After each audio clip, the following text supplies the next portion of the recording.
The first phase of the war, though, went well for the Dacians, in that it resulted in something of a stalemate. Once again, a battle was fought at the fortress guarding the pass at Tapi, a hard-fought affair that saw Trajan endure losses far in excess of anything he was expecting. The Romans technically won the battle, but only because the Dacians withdrew from the field after a sudden storm kicked up, rather than because they were beaten militarily. Somewhat shocked at the cost of his Pyrrhic victory, Trajan came down out of the mountains before winter began and withdrew to the Roman side of the Danube to regroup. This was going to be harder than he thought. Still doable, but his men needed to rest and recuperate before they could be expected to finish the job. Over the winter of 101-102, though, the Romans were unexpectedly called back into action. Believing that he had the Romans on the run, Decebalus decided to go on the offensive, and he led his army across the frozen Danube to raid Moesia and further demoralize the battered legions. But Decebalus' offensive got off to a rocky start when cracks in the ice swallowed a portion of his army before they had a chance to inflict any damage on the Romans at all. Now themselves demoralized, the Dacians were easily driven home by the quickly mobilized Roman response. In the spring of 102, Trajan was determined to press all the way to the Dacian capital and remind Decebalus that he was no equal of the Roman Empire. But after the previous winter's folly and the pretty obvious reality that Trajan meant serious business, Decebalus decided to take the wind out of Trajan's invasion by offering his surrender. This year's fighting had only seen a few brief skirmishes, but these were bloody and difficult affairs, and Trajan decided it may be in everyone's best interest for the Romans to accept Decebalus' surrender and renegotiate the terms of the peace. After all, it was not the fact that Dacia remained independent that was the problem. It was the fact that Decebalus had remained hostile after officially accepting an alliance with Rome. So Trajan imposed far harsher terms than Domitian had outlined, ordering Decebalus to cede a portion of his kingdom to Rome, tear down the walls of his various fortresses, and dismantle the defensive war machines that lined the mountain passes. Decebalus made a great show of accepting the terms, and it seemed, at least for the moment, that the Dacian question had been answered. It was enough of an answer for Trajan anyway, that the emperor returned to Rome and celebrated a triumph. But after his experience with Domitian, Decebalus viewed surrendering to the Romans as little more than a way to buy time and possibly scam money and material out of the empire. The Romans had left him alone to siphon funds for a decade before they caught wise to him before, and the Dacian king saw no reason why this latest surrender should be any different. So he once again pledged to fortify the borders of Dacia facing away from the Romans if Trajan directed appropriate funds his way. Perhaps convinced that the chastised king had learned his lesson, Trajan sent along money and men to help cement the renewed alliance between Rome and Dacia. But the emperor was not totally oblivious to the duplicity of Decebalus, and in the years after his first campaign in Dacia, he had Apollodorus build a permanent bridge across the Danube in case the Romans needed to reinvade. Over 1,100 meters long, 15 meters wide, and 19 meters tall, Trajan's Bridge, as it would come to be known, was one of the most impressive engineering marvels of the ancient world. Guarded on both sides by fortified guardhouses and perched atop 20 stone columns sunk into the riverbed, the bridge would stand as a monument to Roman power for almost 200 years, until the Emperor Aurelian demolished it as he attempted to re-solidify the empire during the dark days of the 3rd century. Trajan no doubt hoped the bridge would help deter some of Decebalus' hostility, in a, we can come at you whenever we want, so why don't you just chill out sort of way. But the Dacian king proved as obstinate as ever, and in 105, Trajan once again was preparing for war. This time, the problem was that Decebalus was inciting local tribes their efforts to undermine the Romans south of the Danube. Fed up completely with the unrepentant king, Trajan readied the legions for a second invasion. This time, he was not aiming for anything less than the complete destruction of Decebalus and the annexation of Dacia into the empire as a conquered province. In the spring of 106, Trajan ordered 3 columns into Dacia to overwhelm the kingdom. The bulk of each of the 3 columns drove from different directions straight at the Dacian capital. but small detachments were fanned out across the country to secure key points and generally smother any resistance that might pop up in the eventually occupied country.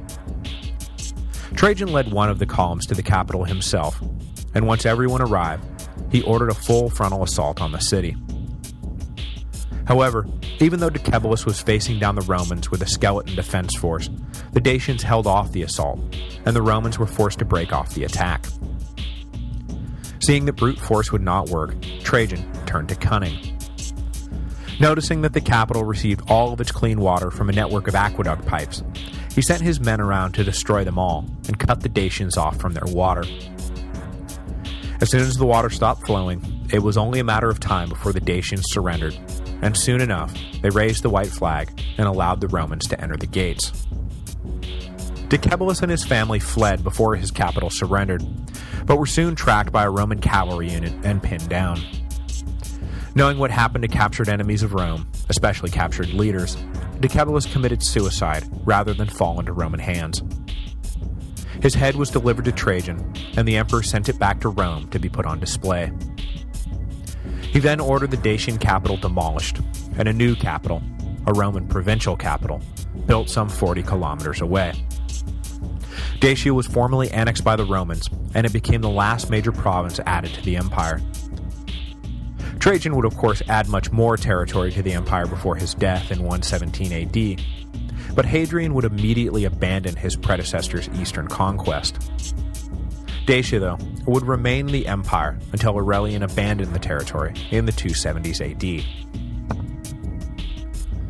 The conquest of Dacia was not just a military feather in Trajan's cap. It would also prove to be a huge boon to the Roman economy. Dacia contained some of the best gold mines in the ancient world, and for years, the Romans would be able to rely on the steady stream of precious metal coming in from Dacia to fund all of their dreams. Trajan received a down payment on future riches when a Dacian general betrayed the location of Decebalus's well-stocked treasure house. When the emperor returned to Rome, he carted back with him riches not seen since the day Pompey returned from the east some 170 years before, and in a stroke, the financial problems Nerva had wrestled with were slayed.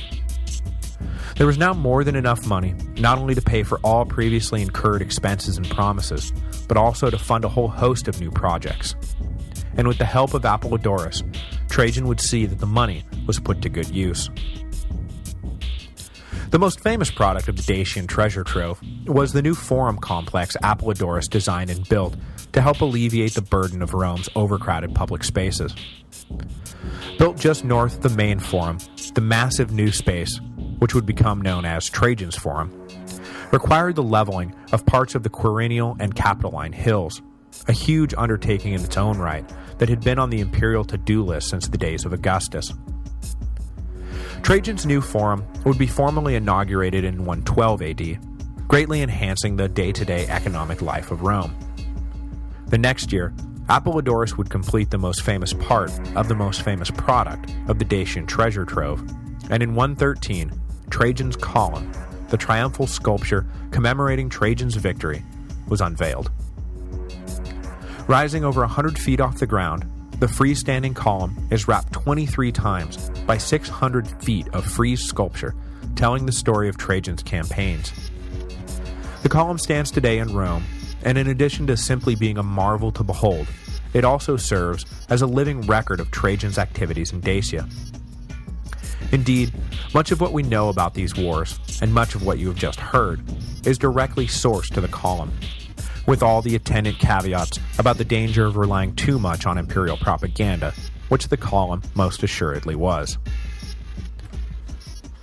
Had he simply stopped there, Dacia conquered, and the infrastructure of the empire receiving a much-needed upgrade, Trajan would already be going down as one of the most successful emperors in history. But he was not done yet. Next week, Trajan will turn his attention to the east and really flip Augustus's injunction against further expansion on its head. Though in the end his conquest would prove fleeting, Trajan's campaigns in the east would give the Romans one last glorious adventure to cheer on before they settled in to their nice, long, slow decline.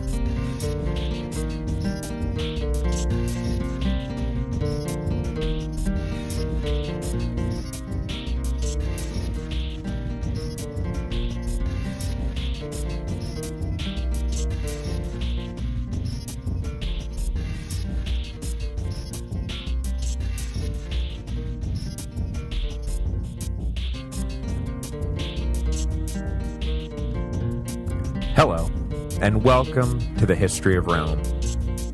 Episode 80, Optimus Trajan. As I said at the end of last week's episode, had Trajan died after his first decade in office, he probably would have been viewed by history as a highly successful emperor. When he took power, the empire was still a bit hungover from the last paranoid days of Domitian, and his predecessor Nerva had done nothing to settle anyone's stomach or cure anyone's headache. But the force of Trajan's personality had calmed a growing political crisis that might have engulfed a lesser man. A weaker emperor might have invited ambitious generals to replay the tragic events that followed the collapse of the Julio-Claudian dynasty in 68 AD. But Trajan was no weak emperor, and the collapse of the Flavians was not accompanied by a destructive civil war. This feat by itself was an enormous accomplishment that is sometimes overlooked because it revolves around what didn't happen rather than what did happen. It's easy to hold a triumph for conquering Dacia's heretical civil war. But of everything Trajan did over the course of his reign, the simple fact of the stability he provided was at least as important as anything else he did, if not more so. When the Julio-Claudians collapsed, there was war. When the Antonines collapsed, there was war. When the Severans collapsed, the empire almost fell apart. But when the Flavians collapsed, there was Trajan, and so there was peace. Trajan is remembered as a martial emperor because he opened his reign with successful campaigns in Dacia and closed his reign with successful campaigns in Mesopotamia. But when you crunch the numbers, he spent the bulk of his time engaged in the mundane toils of civilian administration. Indeed, for 7 undisturbed years after he returned from Dacia, the great general ruled an empire at peace. So what does a vigorous man of action do when there are no wars to fight? Apparently, he does everything in his power to enhance the material lives of the citizens that he rules. Trajan returned from Dacia laden with riches that he aimed to put to good use, and apart from his precious triumphal arches, of which there are more than a handful, he directed all of that money directly into the infrastructure of the empire. I already mentioned the new forum Apollodorus built in Rome, but a new marketplace, creatively called Trajan's Marketplace, was erected in the capital at the same time, as well as an extensive bath complex, creatively called the Baths of Trajan, that covered up the final remains of Nero's Golden Palace. Elsewhere in Italy, Trajan had a new harbor at Ostia built to put an end once and for all to the silting issues that had plagued the port town for generations. He also built a new road from Beneventum to Brundisium to provide an alternative to the winding and heavily trafficked Appian Way. Roads elsewhere in Italy and the provinces were expanded, upgraded, rebuilt, and generally improved, with Apollodorus continuing to litter the European countryside with bridges across previously impassable rivers. There is no doubt that this investment in the roads did much to ensure the longevity of the empire, as both internal communication and the movement of troops sped up considerably. Of course, the Romans' magnificent road networks would eventually contribute to their undoing, as it allowed barbarian hordes to march from the frontiers to the gates of Rome with alarming quickness. But centuries would pass before that unfortunate consequence emerged, so we ought not dwell on it now. Trajan was consumed not only with building projects, but also general administrative duties,